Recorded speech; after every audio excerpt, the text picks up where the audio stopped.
plays a crucial role in our society, instilling a sense of responsibility in individuals to utilize it for sharing information with the public.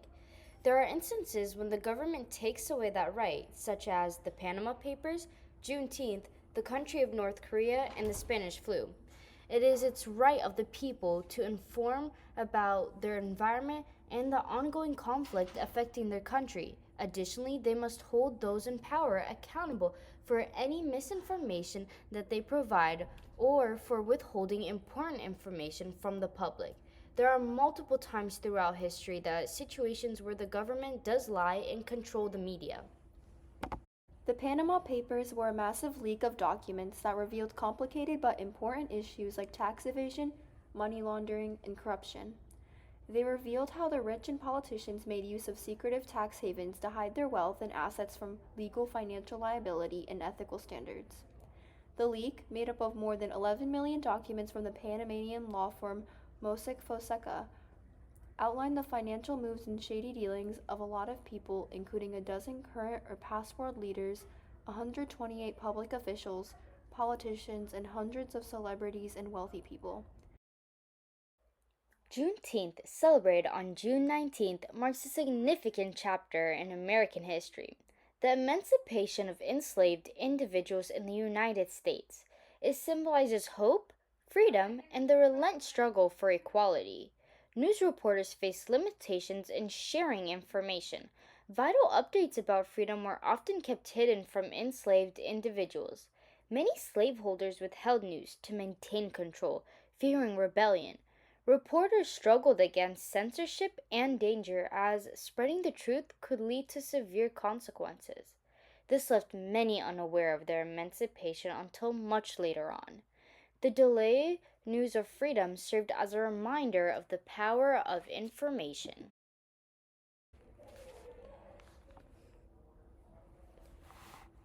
North Korea is said to lie to all of its people. There are lots of stories and secrets that circulate the isolationist and dictatorship country. It is said that the government controls everything North Koreans see and hear. This is a very extreme example of the media being controlled and withheld by the government.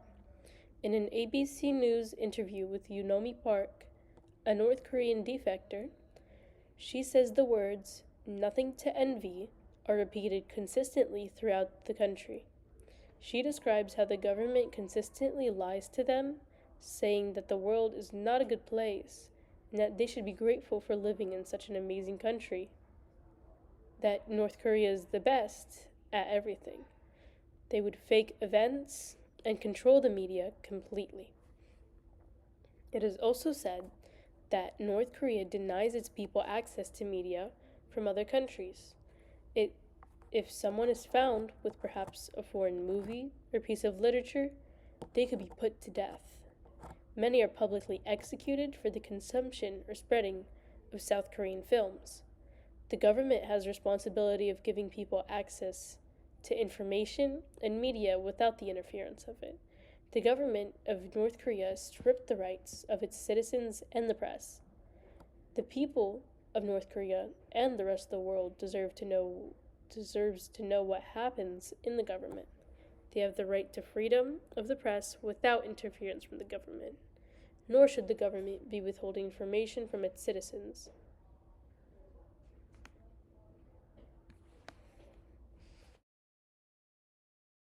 The Spanish flu was the second most deadliest disease in history. The flu did not originate in Spain. Spain was one of the first places to announce the outbreak of the flu. The Spanish flu of 1918 was a devastating pandemic. It infected a third of the world's population and caused millions of deaths. Its spread was rapid, similar to a wildfire, impacting communities globally. Government and healthcare informers often downplayed its severity to avoid public panic. Officers frequently silenced reporters of outbreaks. Due to the lack of information, people were not being treated properly. Ultimately, the Spanish flu taught a valuable lesson about public health, communication, and the importance of transparency in a crisis.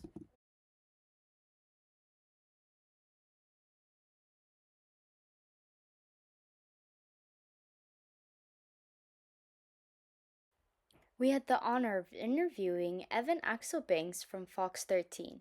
We were able to learn of what he thought of some of our topics that we used in our documentary. Two of our examples in our paper of the government withholding information is the influenza epidemic during World War I and the Pentagon Papers being leaked in the Vietnam War. Do you believe that there is a different standard of reporting information during times of conflict, or should it remain the same? So the government has always changed how information works during a time of conflict. Abraham Lincoln did it during the Civil War. He greatly changed the rights of newspapers, particularly in border states, to say to write what they were writing. Now, the government will always argue there's a strategic interest in it. I mean, I'll give you an example. Like when we're covering a standoff where there's somebody in a house with a gun, the police beg us to not show a live picture of the building because they don't want the person to be watching and know the positions of all the police officers. Because just to be frank, they could shoot them from if they're watching on TV, if they're looking at a live picture. That is something that I believe TV stations should respect. You never want to put somebody in jeopardy based on what you're saying, certainly imminent jeopardy. I mean, if the truth is the truth, but there's a point where it's clearly a present danger to a police officer, and you're not going to do that. The government will say, by you reporting on troop movements, you're jeopardizing your country. I believe in not jeopardizing the safety of people out there. But there is a point where, okay, well, when George H.W. Bush in 1990 and 91 during the Gulf War banned newspapers from taking pictures of caskets coming home. In my view, that does not jeopardize the safety of a soldier. I hate to say it like this, but the soldier's already dead. He was trying to keep public support for his war high.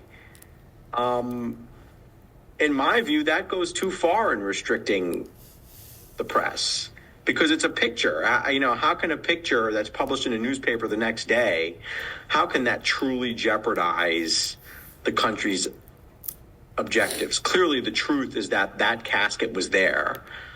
That it's a hard line. It's not always easy to figure out where the line is. But in that case, well, it's a picture of a casket getting off of a plane. Does that need to be restricted by a government that professes to love the First Amendment? To me, that was a little far. The media is a vital part of our community.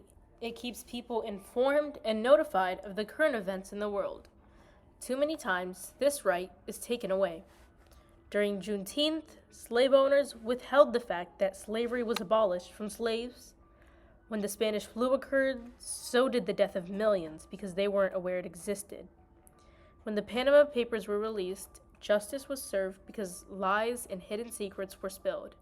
The government of North Korea controls the media and keeps their people in the dark. The government must allow us to exercise our right to utilize the media without meddling in it. They have a responsibility to give the power to the people. When the government isn't honest to its civilians, it can cause more harm than good.